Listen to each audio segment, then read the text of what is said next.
Alhamdulillah rabbil alamin wassalatu wassalamu ala asyrafil anbiya'i wal mursalin sayyidina wa maulana Muhammadin wa ala alihi wa sahbihi ajmain.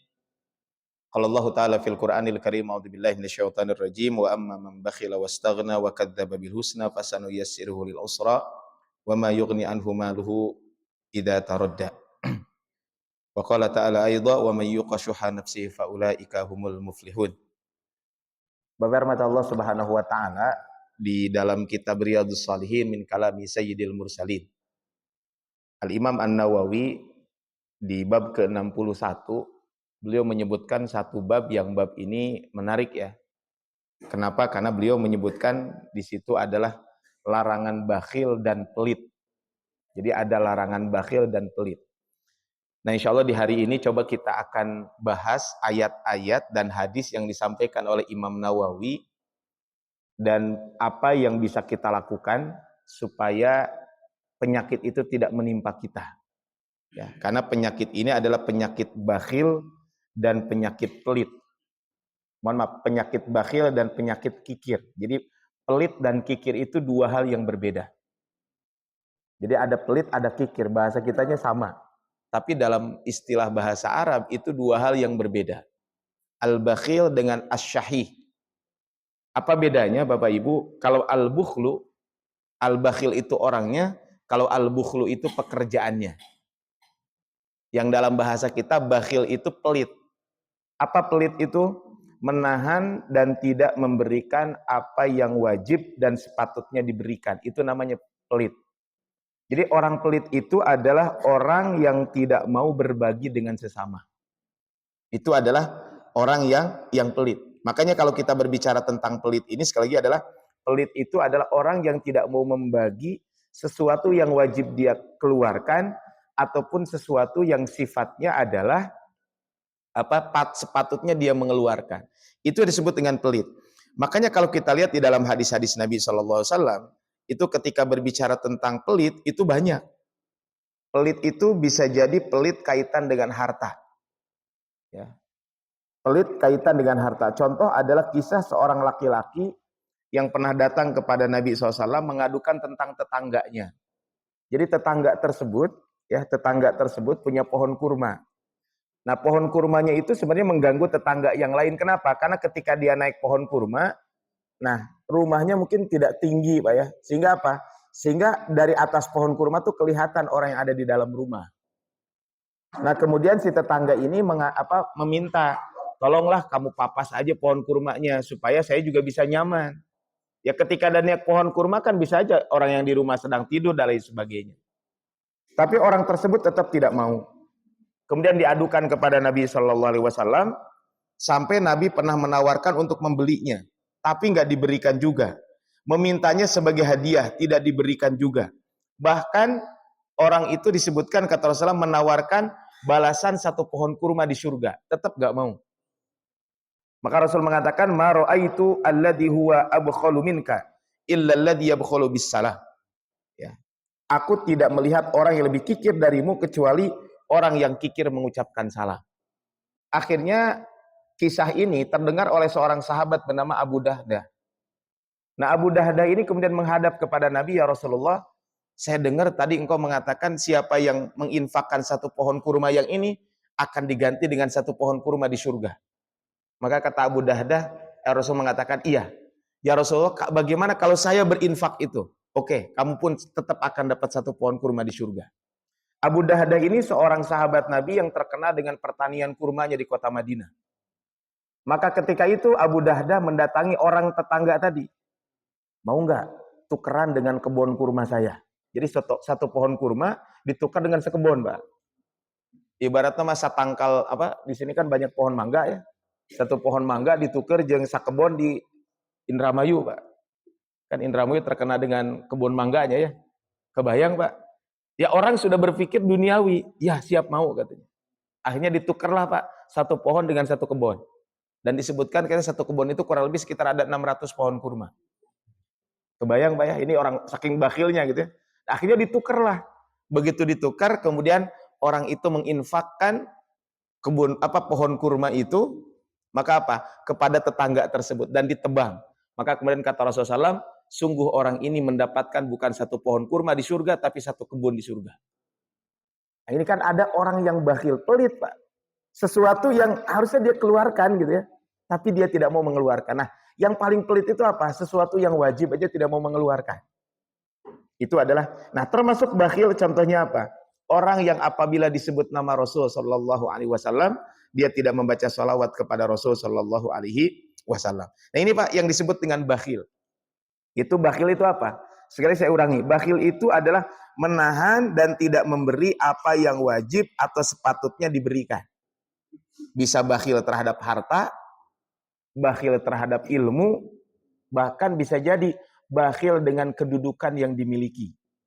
Maksudnya ketika dia punya jabatan, saking bakhilnya gak mau membantu masyarakat. Nah, kan gak bisa, harusnya apa? Dengan jabatan yang dia miliki, harusnya dia mempermudah masyarakat. Tapi yang ada, sebagian orang hari ini, ada kaidahnya katanya Pak, kalau bisa dipersulit, kenapa dipermudah? Nah, bisa Bapak punya saudara gitu ya, yang punya jabatan, yang suka mempersulit rakyat, itu teh orang paling bakhil Pak. Ya kan dia gak usah ngeluarin duit kan? Contohnya ada urusan surat menyurat, kenapa sih harus dipingpongkan itu kadieu gitu.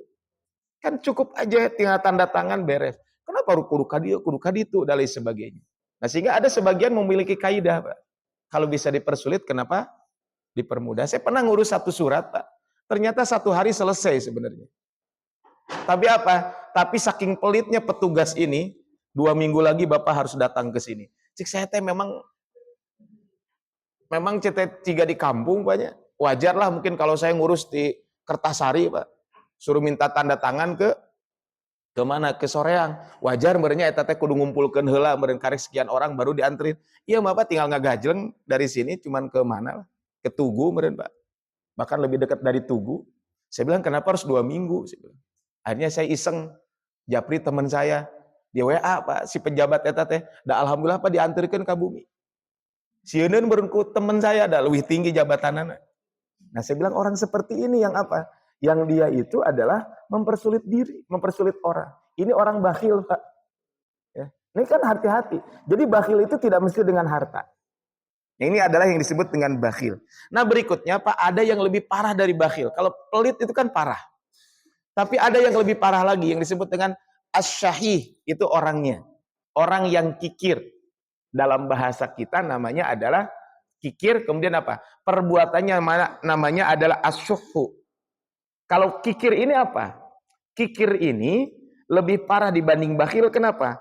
Karena kalau kikir ini adalah tamak terhadap harta yang dimiliki orang, plus tidak mau berbagi dengan sesama. Itu namanya kikir. Jadi kalau orang kikir mah gini Pak, ada tetangga punya mobil, mudah-mudahan mobilnya rusak. Terus mobilnya teh jang saya gitunya. Jadi contohnya aya tetangga beli mobil anyar cing rusak ya. Dan saya mudah-mudahan boga mobil ciganuk itu. Udah gitu apa yang dia miliki nggak mau berbagi. Itu namanya kikir.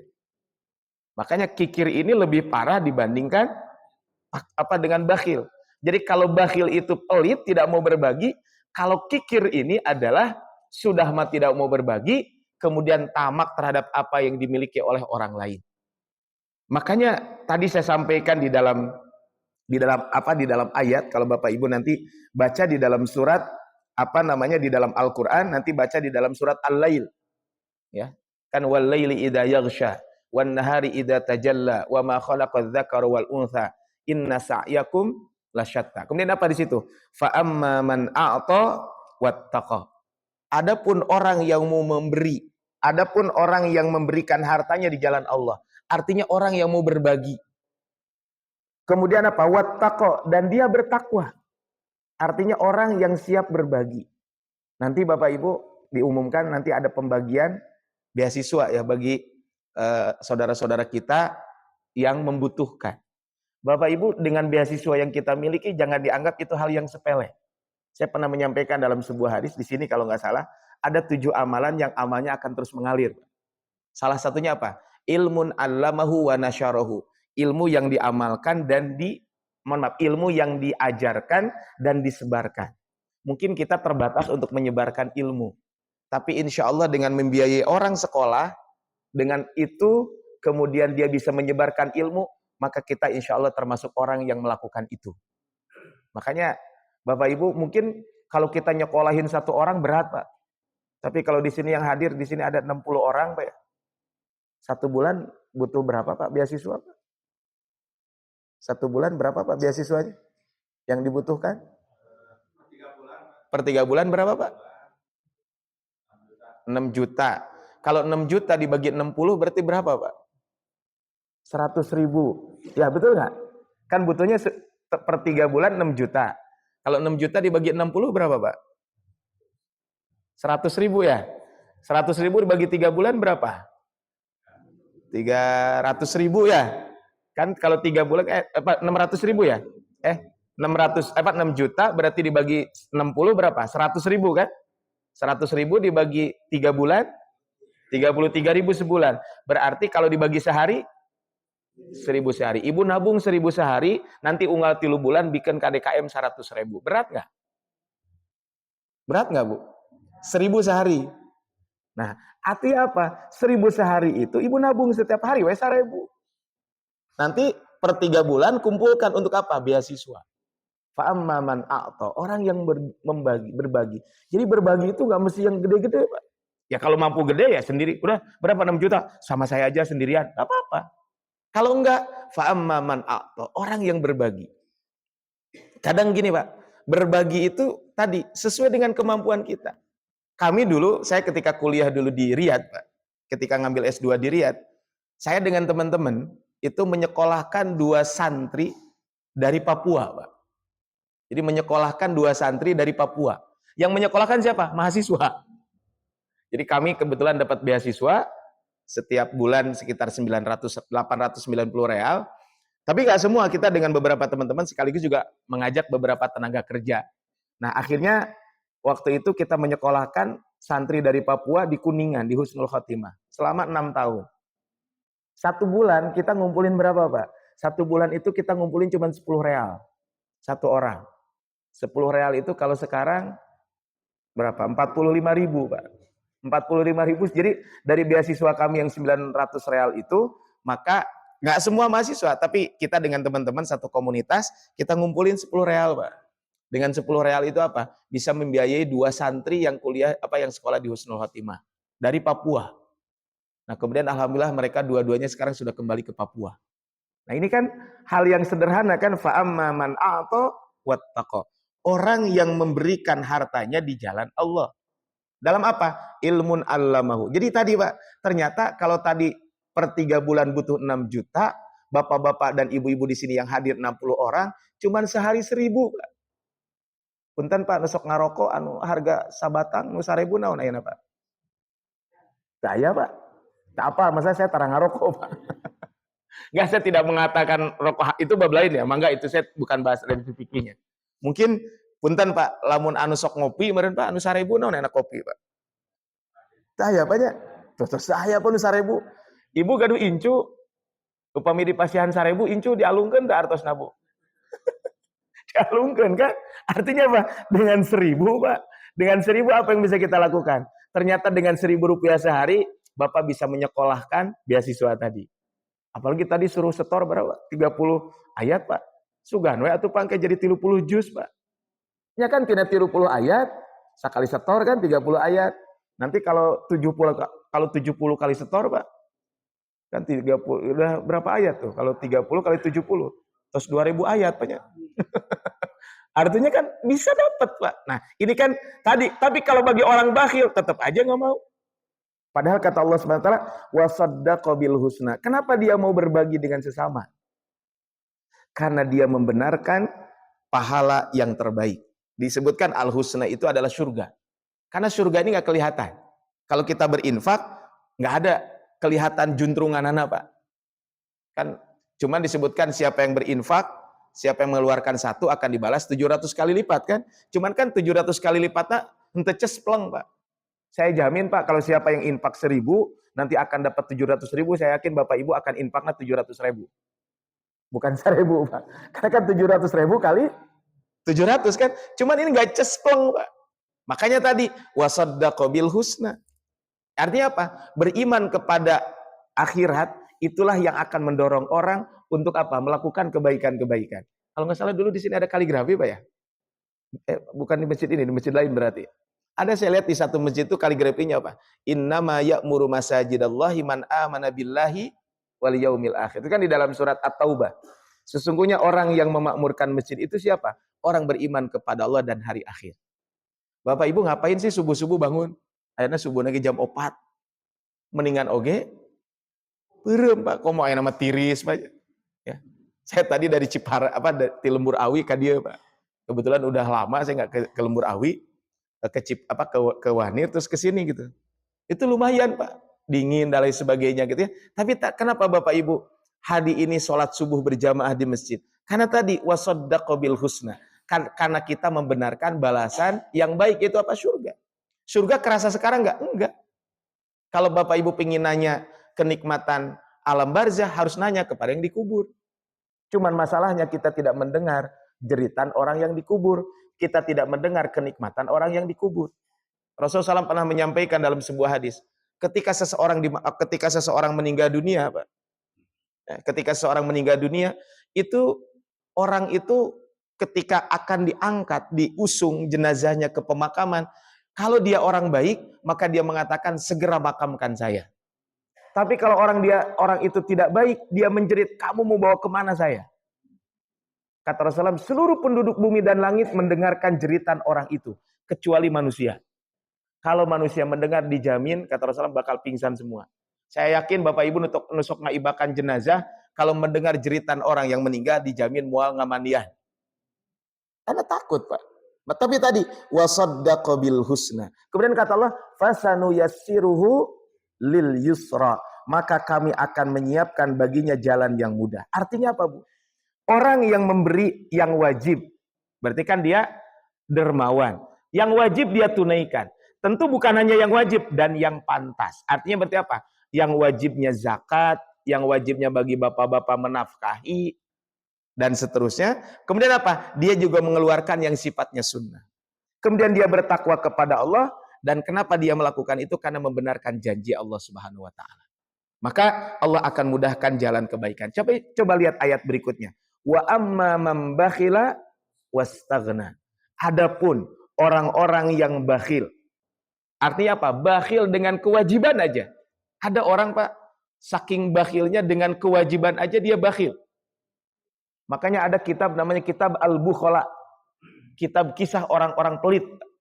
Ada bukunya. Nah kadang orang saking pelitnya Pak, kepada diri sendiri aja pelit. Eta jelema pang pelit-pelit nah Pak. Jadi jangankan kepada orang lain, kepada diri sendiri aja pelit. Ada dalam kitab Al-Bukhala itu disebutkan, ada orang saking pelitnya Pak. Dia itu orang kaya raya. Diundang makan oleh punten orang biasa. Makannya mumpang mengpeng Pak. Muk-mak-mak-mak orang Sunda namanya. Sampai akhirnya dia itu kekenyangan. Gara-gara saking kekenyangannya sakit. Dibawalah ke dokter. Kata dokter, itu di dalam perut kamu kebanyakan, makannya tolong keluarkan. Saking pelitnya gak mau mengeluarkan. Kebayang tuh Pak. Itu bakatku pelit. Ada lagi kisah di dalam kitab Al-Bukhala itu. Dia kalau haji, itu gak pernah bawa bekal dia. Jadi cukup, ini tuh gitu. Ya sih boleh-boleh aja silakan gitu ya. Cuman dia itu apa? Kenapa kata dia? Kan di Mekah banyak orang-orang baik. Jadi apa? Ya udahlah saya mah nyari aja orang-orang baik. Nah, satu hari ketemu dengan orang di situ. Ini kan bukan pertemuan pertama, sudah berkali-kali. Terus kata dia, "Hari kamu kenapa nggak pernah bawa bekal?" "Ya, karena saya ingin memberikan kesempatan kepada orang-orang Mekah berbuat baik." Nah, terus singkat cerita apa? Kalau kamu datang ke kampung saya, kamu akan saya jamu dengan sebaik-baiknya jamuan. Orang itu iseng datang Pak bener ke kampung halaman orang tersebut. Ketika datang, kamu ingat saya nggak? Kamu siapa ya? Jadi tewawuh Pak. Masa sih kamu kan kalau ke Mekah saya yang menjamu. Saya nggak kenal. Walaupun saya dicabut nyawa, hirup deui cabut deui, saya kenal kamu siapa. Sok aya nu kitu Pak nya. Kayak cenah upami ka bumi abdi, ku abdi bakal dijamu. Begitu ka imah tewawuh Pak. Aya nu kitu Pak. Sok aya Pak. Nah ini kan apa? Kenapa dia wa amma man bakhila? Orang yang pelit Pak. Wastaghna, dan merasa cukup. Maksud merasa cukup apa? Dia merasa dengan harta yang dia miliki cukup, saya tidak butuh Allah. Ini kan lebih berbahaya.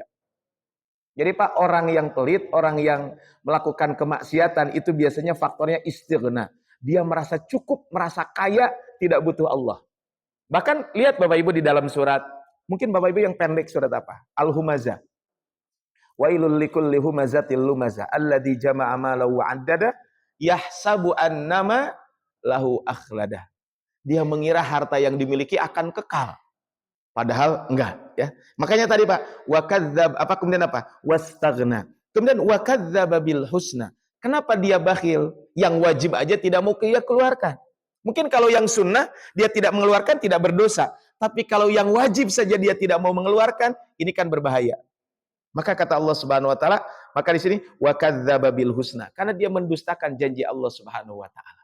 Nah, Bapak Ibu, dari ayat ini dalam surat Al-Lail ini kan ini dua hal yang bertolak belakang.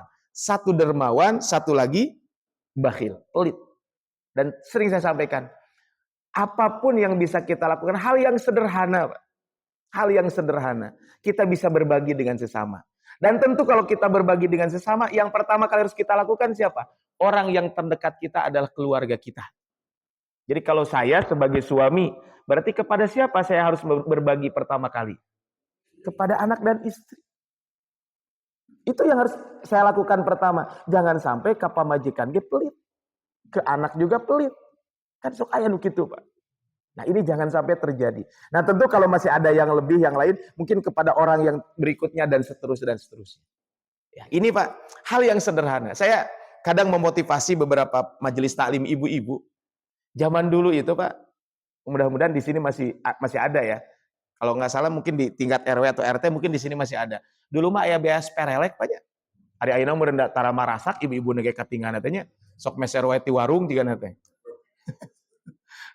Ya ayeuna mah teu perelek atuh teu naon Bu tadi uang 1.000 tadi Bu. Uang 1.000 dikumpulin nanti setiap bulan diambil kan ada ya. Nah, itu kan bagian dari mengamalkan itu Pak. Ya. Saya setiap bulan tiap 2 bulan sekali, saya sengaja Pak, malakin kakak-kakak ipar saya. Jadi kakaknya istri saya. Kan istri saya itu punya kakaknya 6. Nah, saya tiap bulan saya palakin Pak. Dipalakin. Kan dari palaknya palak kebaikannya, dan bukan untuk saya. Saya ada pengajian rutin di masjid dekat rumah, di samping rumah setiap malam Jumat. Nah, saya bilang, apa saya palakin tiap bulannya? Bukan tiap bulan, ya 2 bulan sekali. Karena kan ada 6, kita berdelapan, kan 1 bulan 4 pertemuan kan. Nah berarti kan 2 bulan sekali sebenarnya kebagianan. Dipalakinnya apa? Sok sanu bade infak. Infak apa? Bilih bade masihan konsumsi jang jamaah. Bukan buat saya bilang, buat jamaah. Alhamdulillah Pak, udah berjalan mungkin sekitar 3-4 tahunan. Pokoknya mah setiap malam Kemis di jadwal hiji ewa. Pokoknya mah eta mah wajib bin kudu Pak. Tapi mereka juga seneng gitu. Kenapa seneng? Ya saya bilang salah satu kebaikan kita kepada orang tua adalah apa? Biasa berbagi dengan siapa? Dengan orang yang ada di sekeliling. Dan saya bilang ini setahu saya, ini kebiasaan mertua saya. Berarti kan bapak kalian, saya bilang. Kan mertua saya berarti bapaknya kakak ipar saya kan? Saya bilang bapak, saya pernah dengar. Dulu katanya bapak kalau malam Jumat itu pengajian. Nah pas pengajian di masjid itu bapak mertua saya bukan pematerinya. Tapi dia bawa materi nu lain Pak. Itu dia sok bawa kadang bawa apalah gitu ya. Ya saya bilang lanjutin aja. Nah sekarang saya bilang yuk kita lanjutkan kebiasaan itu. Alhamdulillah Pak. Ini kan apa tadi? Wa amma mambakhila, kalau pelit Pak nggak mau berbagi seperti itu. Ya 2 bulan sekali lah saya teh. Berapa sih konsumsinya? Nggak gede-gede banget kok. Pesertanya juga nggak banyak.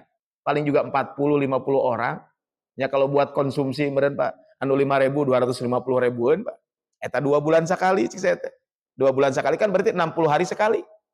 Ya kan kalau 2 bulan sekali, ya dibagi tadi Pak, kalau kita ngeluarinya plek, nah itu gede. Makanya tadi dicicil dan lain sebagainya. Makanya ada keutamaan sedekah subuh kan? Ada keutamaan sedekah subuh. Saya di Cimahi atau di mana ya? Ada satu masjid Pak itu mah, jadi setiap subuh itu si kencelengnya diputerkan Pak. Hari itu diputerkan masuk hilap Pak kadang gitunya. Jadi nggak apa-apa nanti mungkin bisa aja di sini supaya bagian dari apa? Di kencelengnya diputerkan. Jadi tapi beres sholat. sambil zikir gitu ya, maka diputerin kencelengnya. Karena upami ngisian dina kenceleng nu arageum masuk hilap tetep. Ari ngalangkung mah biasanya sok emut. Kan begitu. Ini adalah kaitan dengan apa? Wa kadzdzaba bil husna. Makanya ini Bapak Ibu, mari kita lakukan ini. Jadi apa yang bisa kita apapun. Sesuatu yang sederhana. Nah, terus Ustaz cenakan saya mah datu pensiunan, uang ge pas-pasan. Dan memang duit mah kuduna pas-pasan, Pak. Pas butuh aya. Kan begitu. Enggak usah saya terbatas. Nah, kalau kita terbatas kita jadi apa, Pak? Jadi provokator kebaikan. Bapak Ibu punya anak, anaknya Pak yang diprovokatorin. Contohnya, ayo sok siapa yang mau bersodako di sini? Kan di sini pengajian setiap hari Sabtu ya. Nah, mungkin sekali-kali nanti dijadwal ibu saha gitu ya. Mangga. Ya mau dari DKM boleh, dari manapun silakan. Kan bisa kita lakukan. Saya tidak bisa melakukan itu. Saya juga kalau tiap minggu harus bersodako di masjid mungkin terbatas. Apa yang saya lakukan? Saya adalah jadi provokator kepada kakak ipar saya. Karena masih dijadwal, we. Di jadwal nanti saya bilang, daftar yang mau bersodakoh malam Jumat. Langsung berebet saya 2 bulanan, Pak. Hari satahunan bisa hilap, Pak. Jadi per 2 bulan, we. Tapi saya nggak pernah nunjuk siapa. Mangga isi list sendiri-sendiri. Nah biasanya yang suruh ngisi pertama istri saya. Kamu harus ngisi pertama, cik saya. Kenapa? Kan masa suaminya yang ngajak istri nanti ngiluan gitu ya. Jadi istri saya yang pertama ngisi. Jadi di situ istri saya yang nomor pertama. Ya di mana aja pokoknya nomor pertama tuh dari 8 itu yang pertama. Dalam rangka apa, Pak? Karena tadi bakhil itu memang kalau saya baca tadi di dalam satu buku, ada satu buku namanya, judul bukunya adalah yang ditulis oleh Dr. Sayyid Muhammad Nuh. Judul bukunya itu adalah Afatun alat Thoriq. Nah di dalam kitab Afatun alat Thoriq itu disebutkan bahwa memang tabiat manusia itu adalah cenderung pelit. Itu manusia. Cenderung pelit. Coba lihat, mungkin Bapak Ibu hafal semua ayatnya. Surat Al-Adiyat. Innal insana li rabbih lakanud wa innahu ala dzalika lasyahid wa innahu lihubbil khairi lasyadid. Di ayat ke-8 itu apa? Dan sungguh dia itu sangat cinta kepada harta. Para ulama mengatakan al-khair di sini wa innahu lihubbil khairi lasyadid adalah maksudnya harta dan dunia. Imam Al-Mawardi menyebutkan 3 makna. Harta, dunia, dan segala yang ia pilih untuk dirinya sendiri. Kata Imam Nawawi, ini adalah majaz dan isti'arah. Maknanya adalah hati orang tua tetap sempurna cintanya pada harta dan menguasai hal itu. Makanya dalam sebuah hadis, la yazalu qalbul kabir. Tidak akan pernah berhenti hati orang yang sudah sepuh. Al-kabir itu maksudnya orang yang sudah lanjut usia. Yaitu apa? Syaban fil isnaini. Walaupun sudah punten Pak, sudah lanjut usia, maka semangatnya masih semangat muda dalam 2 hal. Jadi tidak akan berhenti hati orang tua tetap muda dalam 2 hal. Yaitu apa? Pertama adalah fi hubbid dunya, cinta dunia. Jadi tidak memandang usia Pak, cinta dunia itu. Yang kedua adalah tulul amal, panjang angan-angan. Maksud apa panjang angan-angan itu? Menunda-nunda amal ibadah. Itu yang disebut dengan tulul amal. Artinya apa? Memang tabiat manusia itu bakhil, Pak, gitu. Dan orang itu cinta dunia itu tidak memandang usia. Ya, bapak-bapak mungkin dibanding saya yakin jauh, Pak ya. Saya lebih senior. Bapak-bapak lebih senior dari saya. Kira-kira kalau dikasih uang 1 miliar masih nerima, Bu? Udah enggak, Pak? Enggak nerima uang 1 miliar, Pak. Ada uang nanti aya. Ya buat saya aja. Kan gitu, Pak. So, sekarang gini, Pak. Saya sempat ngitung iseng aja, Pak. Jadi gini, kalau saya punya uang 200 juta, kan zakatnya sedikit, Pak. Cuman 5 juta, kan? Kalau saya punya uang 200 juta, kan sekarang zakat emas itu kan tinggi, Pak. Jadi kalau dulu 100 juta itu sudah nisab zakat dengan hitungan emas 85 gram. Hari ini Pak, emas itu sekarang sudah 2,5 juta lebih 1 gramnya. Sekarang kali 85 kan berarti sekitar 180 juta baru kita nisab zakat wajib itu. Nah, kalau saya punya uang 200 juta berarti zakat saya 5 juta kan? Tapi kalau saya punya uang 2 triliun, Pak. Zakatnya 50 miliar, Pak. Kira-kira Pak mengeluarkan uang 50 miliar buat zakat berat atau enggak, Pak? Kalau bukan karena keimanan berat, Pak. Kira-kira kalau di komplek Galipawarti ini Pak punya uang 50 miliar bisa beli berapa rumah, Pak? Sakomplek. Lamun di Wanir Pak eta sa RW Pak bisa kabeli kabeh Pak. Kalau di kampung saya di Wanir, cigana lamun 50 miliar, Pak. Baterainya habis kayaknya, Pak. Nah, maksud saya itu. Jadi memang tabiat manusia itu begitu, cinta dunia. Makanya saya tanya, ibu siap mengeluarkan zakat? Siap. Kalau ibu punya 1 triliun, baru bayar zakat tuh. Sabar Ustaz, 25 miliar. Saya 25 miliar kan, Bu? Kan ini sesuatu yang kadang berat. Makanya tadi disebutkan kata Allah Subhanahu wa taala di dalam Al-Qur'an seperti itu. Nah, berikutnya Imam Nawawi, Bapak Ibu, setelah menyebutkan ayat tadi tentang bakhil, baru setelah itu menyebutkan tentang kikir. Nah, ayat tentang kikir ini, Imam Nawawi menyebutkan ayat tentang kikir ini apa? Allah di dalam Al-Qur'an, di dalam surat Al-Hasyr, Pak. Disebutkan di dalam surat Al-Hasyr, di dalam surat Al-Hasyr, kemudian juga di dalam surat At-Taghabun ayat ke-16. Ya. Di dalam surat At-Taghabun 16 disebutkan wa may yuqashuha nafsihi. Siapa yang terjaga dari kekikiran dirinya, faulaika humul muflihun, maka mereka itulah termasuk orang-orang yang orang-orang yang berbahagia, orang yang beruntung. Maka kalau kita lihat ada 3 tingkat keseriusan. Pertama adalah dermawan. Ini tingkat paling tinggi. Yang kedua adalah ada yang disebut dengan bakhil. Nah, ini kan sesuatu yang tidak menahan sesuatu yang wajib, itu minimal bakhil itu. Orang nggak mau bayar zakat itu bakhil, Pak. Kemudian yang berikutnya adalah ada yang disebut dengan apa? Ada yang disebut dengan kikir, yang disebut dengan asyuhu di dalam ayat Al-Qur'an tersebut. Tapi pada mata Allah Subhanahu wa taala, maka kemudian berikutnya Al-Imam An-Nawawi rahimahullahu taala menyebutkan satu hadis Nabi. Tapi sebelum saya menyebutkan satu hadis Nabi itu, maka apa? Maka dari surat tadi, 2 ayat tadi yang disebutkan surat Al-Layl dan surat At-Taghabun, maka sesungguhnya apa? Kalau orang bakhil itu ada 3 dampak buruk yang akan didapatkan. Pertama, Pak, dimudahkan untuk kesulitan. Maksudnya apa? Orang bakhil itu adalah ibadah terasa berat. Itu maksudnya adalah fasanu yassiruhu lil usra, itu adalah dimudahkan untuk kesulitan apa? Ibadah terasa berat. Apa maksudnya? Mau sholat berat. Oke lah, mungkin sholat. Kemudian apa? Apalagi sesuatu yang harus dalam bentuk uang. Mau haji berat.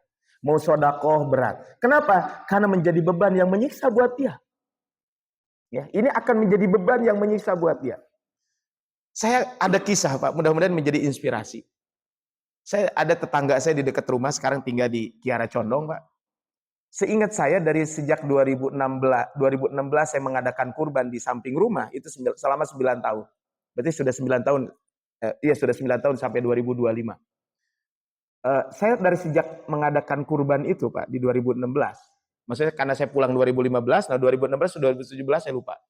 Saya mengadakan kepanitiaan kurban. Karena di situ, Pak, saya pas awal-awal pulang 2015, nah kurban cik saya tanya. Saya bertanya-tanya, ini masjid jami tapi nggak ada kurban, Pak.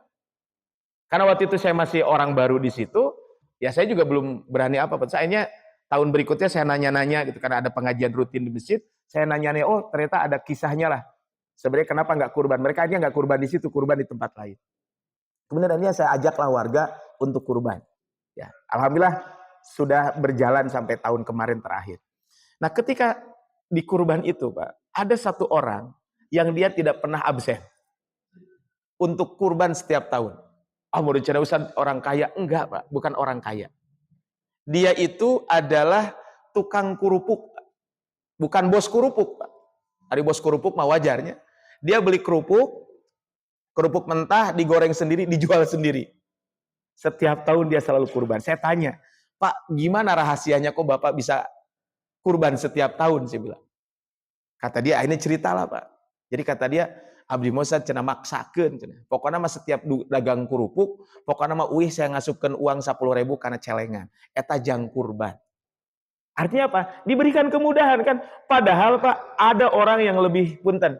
Kalau secara hitungan manusiawi, ada orang yang lebih dari orang tersebut. Akhirnya setelah dengar kisah itu, saya provokatorin kakak ipar saya. Kakak ipar saya tiap tahun kurban, alhamdulillah. Cuman kurbannya baru 1 ekor kambing. Atau 1/7 sapi. Saya candain, sih bilang, kayaknya mah layak untuk 2/7 mah gitu ya. 2/7. Ya kan 2/7 kan kalau 1 sapi berarti dia 2/7. Sudah 2/7, jika nama geus wayahna cete hiji sapi mah minimal cik saya. Alhamdulillah Pak, sudah 3 tahun ini kakak ipar saya selalu kurban 1 ekor sapi sendirian. Jadi Pak, kurban teh, Bapak Ibu, kurban itu kan bisa 1/7. Boleh nggak kalau 7 sapi sendirian? Kan kalau 1/7 berarti hiji sapi ku 7-an. Lamun 7 sapi ku seorang menang tuh Bu. Boleh Pak, teh nggak ada yang ngelarang. Jadi Bapak Ibu jangan membatasi abdi mah atas kurban hiji per 7. Lamun ibu mampu 7 sapi ku nyarira teu naon. Akhirnya Pak tadi, ternyata apa kata kakak ipar saya? Iya ya, saya kenapa nggak kepikiran gitu. Akhirnya apa? Sampai hari ini bahkan udah 2 tahun terakhir bukan 1 sapi Pak. 9/7. Jadi 1 sapi plus 2/7. Dan itu ternyata bisa katanya. Kenapa? Tapi kalau kita sudah bakhil duluan gimana Pak? Berat Pak. Ya, berat kalau sudah bakhil duluan. Nah ini saya coba di keluarga gitu ya. Saya bilang kalau bisa mah hariku maksakeun mah bisa Pak. Tapi tadi dalam konteks maksakeun jangan melepaskan kewajiban ya. Kalau kewajiban sudah ditunaikan. Ternyata tadi tukang kerupuk tetangga saya setiap tahun dia kurban. Dan itu saya menjadi saksinya ya. Makanya saya bilang dia punten, saya bukan meremehkan tukang kerupuknya Pak. Umur jero kerupukna lakuna banyak. Enggak Pak, dia ngantongan sorangan. Di rumah buatnya juga. Karena saya tahu. Nah, artinya apa? Dia ke sekolah gitu ya, nganterin, nanti minggu depan diambil gitu ya, ke warung. Kan seperti itu, dia anterin sendiri, dia beli sendiri kerupuk mentahnya, digoreng sendiri. Nah, ini adalah kaitan dengan. Jadi orang yang bakhil Pak, itu akan dimudahkan jalan kesulitan. Maksudnya apa? Berat untuk ibadah. Itu kalau bakhil Pak. Ya, pertama itu. Yang kedua Pak, hartanya tidak berguna. Kenapa? Karena ketika binasa, harta yang ditimbun tidak akan menyelamatkan dari siksa Allah. Kita doakan Pak ya, saudara-saudara kita hari ini di Aceh, perbatasan Aceh dengan Sumatera Utara ya. Sumatera Utara kena, kan Aceh juga ada yang kena sebagian. Termasuk di daerah Sumatera Barat ya. Kan 3 provinsi yang berdekatan itu yang paling parah di Sumatera Utara dan Aceh Aceh sebelah mana gitu. Nah itu kan cukup parah ya. Punten Pak, maksudnya gini, kalau terjadi bencana seperti itu, kira-kira harta kita bermanfaat gak? Enggak. Makanya Rasul mengatakan dalam sebuah hadis, harta kita tuh 3.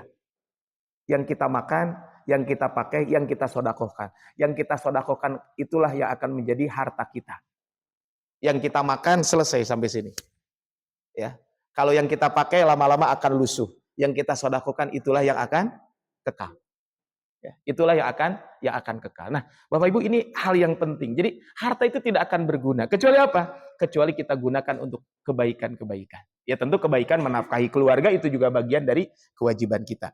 Kemudian yang berikutnya Pak, orang yang kikir, orang yang pelit itu nanti akan mendapatkan kezoliman di hari kiamat. Maksudnya apa? Kebakhilan itu termasuk kezoliman yang akan menjadi kegelapan pada hari kiamat. Makanya Imam Nawawi kemudian menyebutkan satu hadis di dalam bab ini. Biasanya beliau menyebutkan beberapa hadis, beliau hanya menyebutkan satu hadis. Hadis yang diriwayatkan oleh Imam Muslim dari sahabat Jabir ibni Abdullah. Rasul mengatakan begini, ittaqud dzulma. Takutlah kepada Allah, takutlah kalian kaitan dengan kezoliman. Fa inna dzulma dzulumatun yaumal qiyamah. Karena kezoliman itu merupakan kegelapan pada hari kiamat. Syekh Utsaimin ketika menjelaskan hadis ini kata beliau kezoliman itu ada apa? Kezoliman itu ada 2. Ittaqud dzulma, hindarilah kezoliman. Takutlah kamu kepada kezoliman. Apa kezoliman itu? Kezoliman tersebut adalah kata beliau pertama adalah kezoliman itu adalah asyirku billah. Syirik kepada Allah. Artinya kezoliman itu adalah kezoliman kepada Allah. Dengan menyekutukan Allah itu termasuk kezoliman. Makanya di dalam surat Luqman disebutkan inna syirka ladzulmun adzim. Sesungguhnya kesyirikan itu adalah kezoliman yang paling nyata. Kemudian yang kedua, kezoliman kepada sesama. Yaitu apa? Melanggar hak dan kehormatan orang lain. Ini termasuk kezoliman, Pak. Jadi, ittaqud dzulma, hindari kezoliman. Zolim kepada Allah, tidak mau ibadah. Zolim kepada sesama dengan melanggar hak dan apa? Melanggar hak dan kehormatan sesama. Makanya apa? Kalau kita berbicara tentang kezoliman, contoh Pak. Kezoliman itu apa? Tadi, bentuk kezoliman kepada hamba itu bisa jadi meninggalkan kewajiban. Itu kezoliman. Jadi meninggalkan kewajiban itu zolim kepada hamba. Contohnya apa? Meninggalkan kewajiban. Memperlambat pembayaran hutang padahal mampu. Ini termasuk kezoliman. Ya. Kan dalam sebuah hadis disebutkan matlul ghaniyyu dzulmun. Menunda pembayaran hutang bagi yang mampu itu termasuk kezoliman. Ini kan artinya apa? Kezoliman kepada hamba yang sifatnya wajib. Bayar hutang dan lain sebagainya. Itu tentu tidak dibolehkan. Yang kedua adalah termasuk kezoliman kepada hamba itu adalah melanggar dan mengambil hak orang. Nah, contoh Pak Punten ya, sederhana. Contohnya apa? Merampas tanah. Tanahnya tuh nggak banyak Pak, sajengkal. Punten Pak, mungkin kalau di perkampungan sok aya wates gitu nya, batas kan. Nah, cenah baheula mah ada batas teh lempeng, nah jadi bengkol kieu. Eta teh tengah haja kumaha Pak? Eta tiap musim dicacar gitu nya. Dicacar itu jeung taneuhna Pak. Taneuhna teh kahandap. Rasul mengatakan satu jengkal tanah diambil dengan cara zalim, nanti di hari kiamat akan dikalungkan 7 lapis bumi. Nah, ini kan sederhana Pak. Nah, ini harus saling mengingatkan. Kadang punten Pak, kaitan dengan batas tanah kita. Kadang makanya kalau orang tua dulu makan batasnya dibuat sok araraneh banyak. Naon we gitunya sehingga apa? Ketika ada sengketa sok saya mah ada apal batas tah cenah dina tihang ieu teh aya naon? Aya beling sok cenah bisa teu percaya bagali. Benar Pak digali aya beling. Kan orang tua dulu gitu ya. Atau aya naon we Pak ditancepkeun naon. Nah, ini batas loh Pak, hati-hati. Batas tanah. Bisi Bapak Ibu nanti sengketa dan lain sebagainya. Termasuk mungkin di sini apa Pak? Melanggar dan mengambil hak ketika, sering saya sampaikan punten, ketika ada warisan yang tidak dibagikan sesuai ketentuan yang ada. Kan berarti mengambil hak orang. Itu teh kezoliman Pak. Nanti di hari kiamat kezoliman itu apa? Kezoliman itu akan apa? Akan menjadikan kegelapan di hari kiamat. Ya. Ini kebayang hal-hal yang sederhana Pak. Punten Pak, mungkin ayah buah tetangga gitunya dipetik gitu. Itu kezoliman. Ibu-ibu rek nyamel merenya aya cabe tetangga, aya we cokot. Ini hati-hati, kezaliman yang sederhana tapi dampaknya cukup besar. Ya, ini adalah kezaliman. Dan masih banyak yang lainnya Pak ya. Cuman ini mungkin hal-hal yang terjadi di sekeliling kita. Ya. Jadi pas masalah termasuk Pak punten ya, punten. Ari di kampung mah zaman dulu Pak ya, kalau di kampung zaman dulu kan antar rumah teh sok aya pipir Pak ya. Tahu Pak pipir apa? Pinggir rumah kan dulu mah kitunya. Sehingga dulu mah jarang yang ada genteng bocor itu kan. Kenapa genteng bocor itu nggak ada? Karena dulu mah si air hujan teh langsung ke tanah kan. Kalau sekarang gimana Pak? Kan ya di sini contohnya rumah kan ada Bapak Ibu yang punya belakang rumahnya kan nggak ada.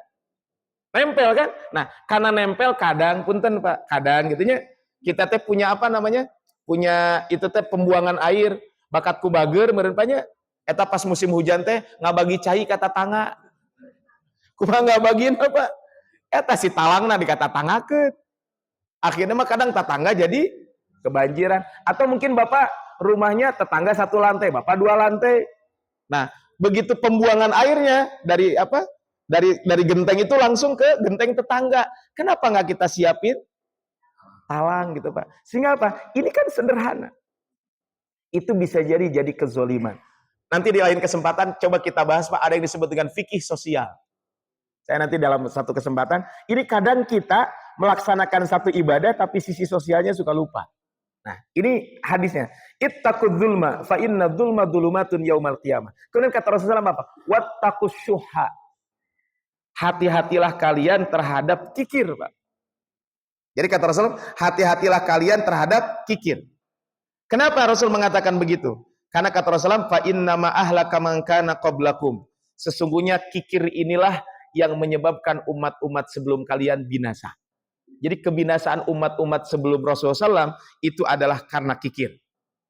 Karena sifat kikir ini hamalahum ala an safaku dima'ahum.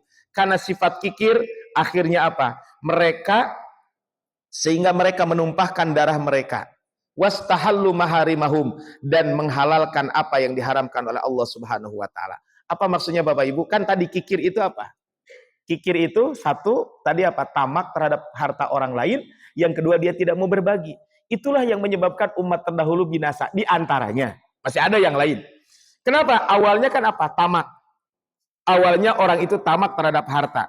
Keserakahan dimulai dari tamak berlebihan terhadap harta dan kekayaan dunia. Itu pertama kalinya itu. Setelah tamak apa? Akhirnya apa? Dia tidak mau berbagi. Ketika namanya orang tamak, orang lebih kaya, dia jadi sakit hati. Sehingga apa? Akhirnya dia menghalalkan segala cara. Akhirnya apa? Terjadi pertumpahan darah. Dan ujungnya apa? Ujungnya adalah nanti kebinasaan total. Itu Pak ujungnya. Jadi dia menghalalkan yang haram, ya, kemudian terjadi pertumpahan darah, akhirnya binasa. Punten Pak, kadang sering terjadi kasus, kenapa adik kakak berantem? Mungkin pernah dengar Pak ya? Sampai ada yang ke pengadilan. Gara-gara apa? Gara-gara harta, gara-gara warisan. Makanya guru saya, mungkin Bapak Ibu pernah mendengar Abu Syauqi ya. Abu Syauqi. Beliau, saya beberapa kali, maksudnya dalam konteks guru saya banyak belajar juga dari beliau. Kadang silaturahmi ke beliau minta nasihat dan lain sebagainya. Ada satu nasihat beliau yang menarik Pak. Orang itu, kata beliau, akhi katanya, Ustaz katanya, orang itu, dan beliau bukan sampaikan ke saya, beberapa kali saya mendengar gini, orang itu tidak mungkin berantem, orang itu tidak mungkin musuhan, kecuali ada urusan dunia di situ. Karena kalau ada urusan, kalau urusannya sudah urusan agama, tidak mungkin berantem. Sok Bapak Ibu, pernah tuh berantem atau Bapak izin ka batur karena getol tahajud? Saya mah tersep kasih ibu eta naon tahajud wae. Pernah Pak denger yang gitu? Saya mah teresep kasih bapak eta naon ngaji wae unggal poe teh. Aya Pak nu kitu? Teu aya Pak. Lamun Bapak Ibu izin kanu tahajud, izin kanu ngaji, pasti urusanna dunia. Gak mungkin izinna karena tahajudna, gak mungkin izinna karena tilawah Qur'anna. Pasti izinna gara-gara naon Pak? Pasti ada urusan dunia. Kalau ada orang yang dermawan banget, kira-kira ada nggak orang yang benci sama dia? Kalau ada orang benci kepada orang dermawan, pasti ada urusan dunia. Urusan dunia itu kan nggak mesti harta, Pak. Bisa jadi jabatan dan lain sebagainya. Makanya tadi, Pak, kenapa adik kakak berantem dan lain sebagainya? Pasti apa? Karena urusan dunia. Contohnya apa? Ada warisan yang tidak dibagikan. Kan berarti ada orang yang tamak kan di situ. Akhirnya dengan tamak apa? Dia ingin menguasai seluruh aset yang ada. Setelah itu apa Pak? Setelah itu akhirnya dia menghalalkan segala cara. Sampai apa? Sampai mungkin manipulasi data dan lain sebagainya. Gara-gara apa? Gara-gara harta. Makanya tadi Rasul mengatakan binasanya umat-umat sebelum kalian itu kenapa? Satu karena tamak dulu kan? Itu suhu. Pelit. Karena pelit, kemudian dia kikir, kemudian dia tamak. Setelah itu apa? Kata Allah kata Rasulullah, fa inna ma ahlaka man kana qablakum. Kebinasaan umat-umat sebelum kalian itu apa? Karena penyakit tadi. Kemudian setelah itu apa kata Rasul tadi disebutkan? Hamalahum ala an safaku dima'hum. Akhirnya apa? Mengantarkan mereka untuk saling bunuh satu dengan yang lain. Wastahallu maharimum, artinya apa? Sesuatu yang halal juga dianggap haram, sesuatu yang haram dilabrak akhirnya menjadi halal. Jadi menghalalkan sesuatu yang Allah haramkan. Ujungnya apa, Pak? Ujungnya naudzubillahi min dzalik sampai binasa. Ini kan naudzubillah min dzalik. Artinya apa? Dia berantem urusan duit, tapi apa? Akhirnya nggak dapat apa-apa. Saya nggak tahu 2 tahun apa 3 tahun yang lalu. 2 tahun yang lalu apa 3 tahun? Saya lupa lah. Di daerah ini Pak, sempat ada di di Riung Bandung Pak. Itu sempat terjadi saling bacok 2 orang. Pada itu tetanggaan. Gara-garanya apa Pak? Gara-gara lebutan rahan parkir. Jadi dibacok sampai meninggal dunia. Kan dia apa? Dia membancok mempertahankan lahan parkir kan? Dibacoklah orang tersebut sampai meninggal dunia. Kemudian setelah itu apa? Orang yang dibacoknya ditangkap, masuk penjara. Kira-kira siapa yang dapat duit, Pak? Nggak ada kan yang dapat duit. Artinya apa? Tadi binasa. Ya tadi mending Pak kalau masuk penjara dia taubat kan? Nah ini naudzubillahi min dzalik, akhirnya apa? Inilah kalau kita berbicara tentang ini. Sehingga betul kalau Rasulullah SAW sampai mengingatkan kepada kita semuanya kaitan dengan bab ini. Oleh karena itu Bapak Ibu, kesimpulan yang saya sampaikan ya dari apa yang saya sampaikan di hari ini, pertama Pak, hindari bakhil dan kikir. Jadi hindari bakhil dan kikir, gitu ya. Hindari bakhil dan kikir. Gimana caranya gitu ya supaya kita menghindari kikir dan bakhil itu? Satu Pak yang bisa kita lakukan adalah banyak berdoa. Ya, banyak berdoa. Kan ada Pak doanya, masih hafal? Ada yang ingat doanya? Allahumma inni a'udzubika minal hammi wal hazan wa a'udzubika minal ajzi wal kasal. Tadi yang ketiga Pak, wa a'udzubika minal jubni wal bukhli.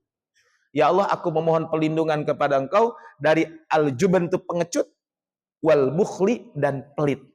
Jadi ada doanya Pak, diajarkan oleh Nabi Shallallahu Alaihi Wasallam. Jadi perbanyak doa. Yang kedua Pak, supaya kita menghindari bakhil dan pelit ini, selalu ingat balasan yang Allah berikan kepada kita. Mungkin balasannya tidak langsung cespleng, tidak langsung kita dapatkan di dunia, tapi di akhirat pasti akan kita dapatkan. Di dunia mungkin bentuknya memang tidak diganti. Tadi betul, kalau berinfak, 1 jadi 700, kan nggak bentuk itu. Tapi diganti mungkin dengan yang lain. Allah memberikan anak keturunan kita yang baik. Allah memberikan kepada kita apa? Contohnya apa? Pasangan yang baik. Allah memberikan kesehatan. Allah mudahkan kita ibadah. Jangan-jangan itu gara-gara apa, Bu? Gara-gara kita berbagi dengan sesama. Itu kan gara-gara kita berbagi dengan sesama seperti itu. Saya kemarin ngobrol dengan sekretaris saya di kantor. Saya kebetulan di salah satu lembaga, saya ketuanya, beliau sekretaris saya. Nah, saya ngobrol dengan beliau, kaitan dengan masalah harta. Saya bilang, saya pernah dengar apakah ini ungkapan seorang ulama atau apa gitu ya. Jadi kadang gini Pak, Bapak Ibu, kadang kalau ada sesuatu di anak kita, di pasangan kita, di harta kita, jangan nyalahin orang lain dulu. Jangan-jangan ada rezeki haram yang masuk ke kita. Jadi ada dulu seorang, saya hadis atau apa, ya minimal perkataan ulama lah. Jadi ketika dia kudanya susah diatur Pak, kata dia jangan-jangan ada rezeki yang masuk ke kuda itu yang tidak halal. Ketika anak kita punten, mungkin anak kita kenapa sih susah diatur? Salah satunya satu adalah renungkan, bisi ayah harta haram yang masuk. Artinya apa? Karena harta haram saja apa? Kalau kikir kan ada kewajiban yang tidak ditunaikan. Saya contohnya berkewajiban mengeluarkan zakat. Zakatnya itu dibikin. Akhirnya apa? Dimakan oleh anak istri saya. Jangan-jangan itulah Pak yang menyebabkan itu. Makanya tadi, yang kedua adalah supaya kita tidak menjadi orang kikir dan orang bakhil itu yang kedua apa? Yang kedua, mari kita selalu ingat balasan yang Allah berikan, minimal adalah balasan di akhirat. Yang ketiga Pak, tentu harus punya ilmu. Maka marilah kita, salah satunya kita setiap hari Sabtu di sini. Mohon maaf saya udah lama banget Pak nggak ke sini ya. Karena pas jadwal pekan kelima, qadarullah pas saya umroh, pas saya ada tugas kantor, tugas kantor harus keluar kota gitu ya. Maksudnya ada pelatihan yang harus saya ikuti. Ini juga sekarang saya harus ke Subang Pak, tapi bukan ngisi pengajian. Saya jam 7 harus di Subang nanti. Kayak tadi jam 7 harus di Subang karena tadi mau ada kegiatan pelatihan yang harus saya ikuti. Kayaknya baterainya habis Pak, atau udah mau selesai ini kayaknya. Ya, itu Pak ya. Jadi dengan ilmu yang kita miliki. Kemudian berikutnya Pak, supaya kita tidak bakhil itu apa? Mungkin baca kisah orang-orang bakhil dan baca juga kisah orang-orang dermawan. Bagus juga Pak, baca. Kadang kisah itu akan menginspirasi kita semuanya. Ya, saya mungkin tidak bertemu dengan ayah saya, tapi saya sering dapat cerita dari kakak-kakak saya. Ayah saya itu punya tanah di sini, tapi sebagian diwakafkan. Ada masjid di sini diwakafkan. Saya dengar cerita mertua saya, itu bagaimana dia rajin menginfakkan. Dan alhamdulillah Pak, hartanya tidak pernah berkurang. Ya, bapak mertua saya itu pernah Pak, satu hari, ini cerita tahadus bin nikmah bapak mertua ya. Bapak mertua saya itu pernah ke ibu saya, nganterin istri saya ketemu ibu. Waktu itu saya lagi kuliah di Saudi. Nah ketika itu kebetulan masjid samping rumah saya itu sedang direnovasi. Dia pulang ke rumah Pak, ngambil kayu. Karena kebetulan punya material. Mereka duit mata boga, aya material. Cokotan we kain aya di material, Pak. Anaknya punya material, satu lagi di telepon. Wan, aya naon, Pak? Eta aya kain naon di dinya cenah nu alus. Naon kitu nya cenah Bapak itu rek wakaf cenah kali itu ka masjid di Wanir cenah, di tempatna ieu cenah si Wahid. Bawa Pak satu mobil ka ditu.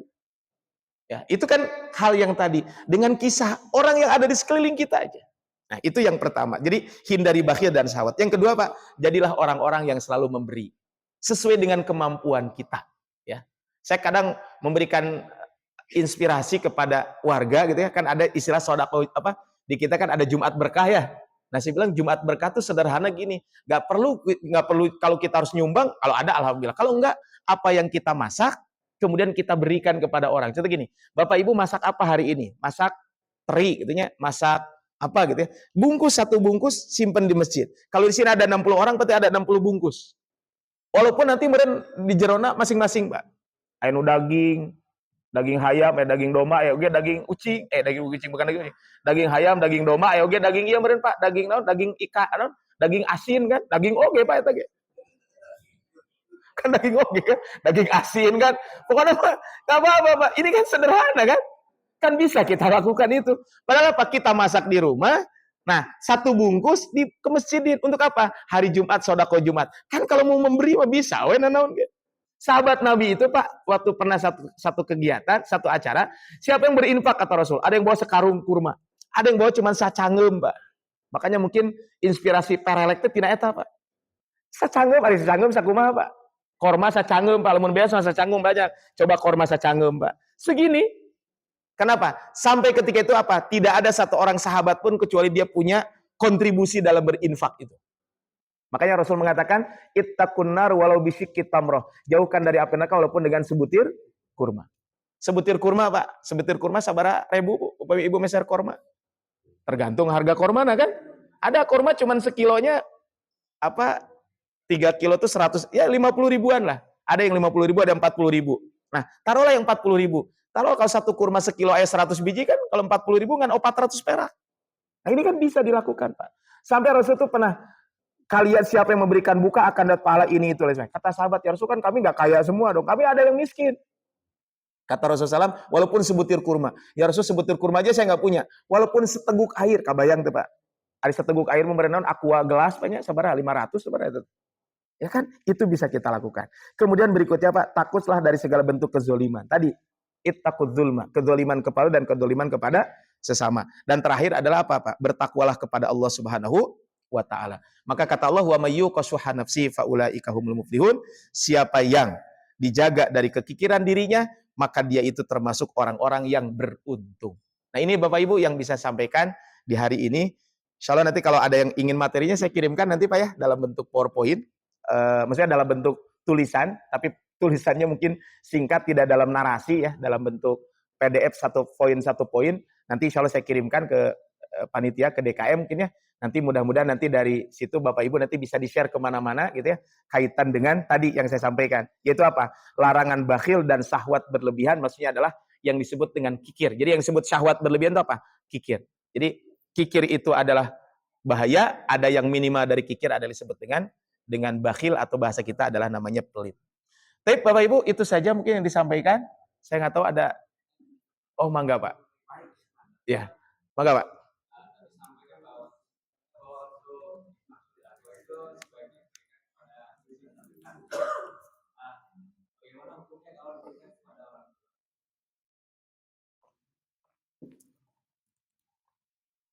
Tapi Pak, kalau kita berinfak kepada keluarga, kepada orang tua gitu ya. Jadi gini Pak, kalau kepada anak dan istri itu kewajiban. Kepada orang tua juga kalau tidak mampu itu pun termasuk kewajiban. Sehingga ya tentu harus kita prioritaskan itu. Kan disebutkan yas'alunaka madza yunfikun. Mereka bertanya kepada Muhammad tentang kepada siapa kami berinfak. Kan begitu ya. Maka kulil af, katakanlah maaf, kemudian apa disebutkan falil walidaini wal aqrabin. Maka kedua orang tua baru kerabat.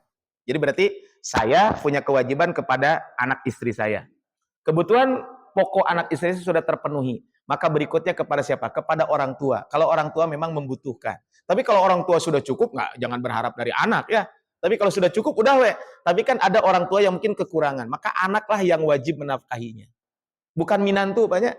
Punten Bapak jangan berharap pemberian dari minantu. Minantu itu nggak wajib menafkahi. Yang wajib menafkahi kita tuh siapa? Anak kita. Saya sering sampaikan begitu. Tapi kalau kita jadi minantu, orang tua membutuhkan dan ayah atau bere minantu mitoha tepanya ulah sampai kapelit gitu yang kami mitoha. Jadi kalau kita sebagai mertua jangan berharap dari menantu. Kalau saya sebagai menantu, maka kalau punya mertua butuh ya kasih gitulah seperti itunya. Nah, kemudian wal aqrabin, baru setelah itu kepada kerabat. Jadi kerabat itu adalah punya hak juga gitu ya. Nah, kita berbagi sesuai dengan kemampuan kita masing-masing. Jadi ya mampunya segitu ya udah segitu aja nggak apa-apa. Dan kita mampu segitu. Jadi tadi Pak, nah cuman memang ada catatan kepada anak, istri dan orang tua itu tidak boleh dalam bentuk zakat. Jadi zakat itu tidak boleh kepada anak, istri dan orang tua. Tapi kalau dalam bentuk sodakoh tanda petik atau nafkah ataupun apalah namanya gitu ya, selain zakat boleh ya.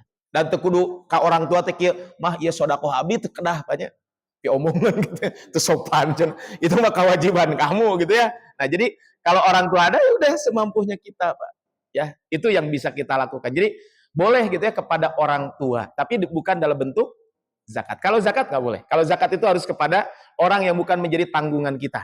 Kalau zakat ke keluarga boleh Keluarga tuh ke apa saudara gitu boleh, ke keponakan, ke sepupu, ke paman boleh. Tapi tekenah nyarios zakat abdi jangan. Ya. Jadi kalau kita bayar zakat kepada orang cash langsung, tidak melalui DKM, maka nggak usah bilang ya zakat abdi, nggak usah. Langsung aja kita niatkan dalam hati saya berzakat, itu sudah cukup. Karena ijab kabul dalam zakat itu bukan rukun. Tapi beli pada ijab kabul mangga gitunya. Tapi kalau ke DKM, Bapak Ibu bayar zakat disampaikan ini zakat saya, ini sodakoh saya. Kenapa perlu disampaikan? Karena nanti distribusinya berbeda. Ya, kalau sodakoh kan umum ya bisa kemanapun. Tapi kalau zakat ada mustahiknya. Sehingga itu perlu kalau ke DKM. Tapi kalau Bapak Ibu bayar zakat langsung ke personal, contohnya Bapak Ibu bayar zakat ke paman, gitu ya, atau ke siapa, ke keponakan, gitu ya, atau ke saudara sepupu. Maka yang tenanawan eta mah langsung we. Gak usah bilang ya zakat abdi, gak usah lah gitu ya. Justru zakat itu adalah prioritas kita adalah kepada siapa? Orang terdekat kita dulu. Itu adalah terus gimana ya tetangga butuh ya dulur butuh. Ya mana we nu paling butuh Pak gitu. Standarnya seperti itu ya. Itu Pak barangkali Allah besar. Ada lagi? Mangga Pak. Yang Bapak sampaikan. Aku terima. Semoga Bapak bisa dipertemukan di Islam. Amin, amin. Amin, amin. Aku akan pertanyaan sedikit aja. Syaratnya menjadi mu'adzin itu bagaimana? Dan siapa yang pertama yang mengumandangkan wajib? Aku ini. Sekian. Assalamualaikum warahmatullahi wabarakatuh. Ya, tapi Pak, pertama mungkin ini tentang azan ya. Gini Pak. Siapa yang syarat menjadi muadzin? Pertama muslim, Pak. Muadzin itu harus seorang muslim. Yang kedua dia sudah balik. Itu syaratnya. Ya, jadi muslim balik. Kemudian yang ketiga berakal. Itu aja syaratnya. Jadi muslim balik berakal. Itu syarat muadzin. Jadi kalau muadzinnya non muslim jelas nggak boleh. Kalau muadzinnya masih kecil, nah kalau dia belum mumayyiz itu kan usianya baru 5 tahun, itu kan belum mumayyiz ya. Jadi ada balik, ada mumayyiz. Nah memang kalau mumayyiz ini terjadi perbedaan di kalangan para ulama. Contohnya muadzin usia 8 tahun gitu. Nah itu ada sebagian ulama mengatakan boleh, ada mengatakan nggak boleh. Kemudian berikutnya apa? Muadzin itu adalah harus orang berakal, sehingga orang gila nggak boleh azan. Gitu ya. Kemudian berikutnya muadzin itu adalah harus laki-laki. Jadi kalau ibu-ibu muadzin nggak boleh, walaupun suaranya bagus. Ya. Nah ini kan syarat sah. Jadi kalau ini tidak terpenuhi maka azan nggak sah. Ya, ini kan berarti tadi saya ulangi ya, harus laki-laki muslim, berakal, balik dan adalah laki-laki. Itu Pak ya. Nah, adapun yang lainnya itu kesempurnaan saja. Nah, tentu berikutnya apa? Ya ketika dia melafadzkan azan, lafadznya sesuai dengan kaidah-kaidah tajwid. Dalam konteks tajwid itu maksudnya lafadz hurufnya jangan salah. Kemudian barisnya jangan salah. Contohnya asyhadu anna Muhammadur Rasul kan jadi salah. Harusnya Muhammadar Rasulullah kan gitu. Atau panjangnya dipendekkan, pendeknya dipanjangkan. Itu nggak boleh. Ya. Nah, tapi kalau panjang 2 jadi 10 matena naon itu tidak merubah makna. Itu ya. Jadi, nah ini tentu ada syarat sah, ada syarat kesempurnaan. Kalau syarat kesempurnaan tentu dia yang paling apa? Kalau syarat kesempurnaan adalah dia yang paling bagus suaranya, paling nyaring suaranya, paling benar tajwidnya. Itu syarat sempurna. Nah, terus ayeuna siapa yang duluan azan? Nah, berikutnya itu Pak ya. Siapa yang duluan azan? Mangga diobrolkan dengan DKM. Ya, itu mah kesepakatan aja, Pak ya. Nah, maksudnya gini, kesepakatan itu tong parebut, Pak. Memang sih kenapa berebut azan? Karena ada keutamaan, Pak, dalam hadis Nabi. Kalau seandainya orang tahu pahala azan dan sholat di sop pertama, seandainya dia harus diundi untuk mendapatkan itu, maka dia minta untuk diundi. Jadi itu, Pak. Jadi ini punya keutamaan azan. Makanya gimana azan? Mangga kalau di satu masjid, contohnya daripada parebut kayak jadi garelut banyak. Nah, mangga itu mah diatur atuh ku DKM aya jadwal meureun banyak.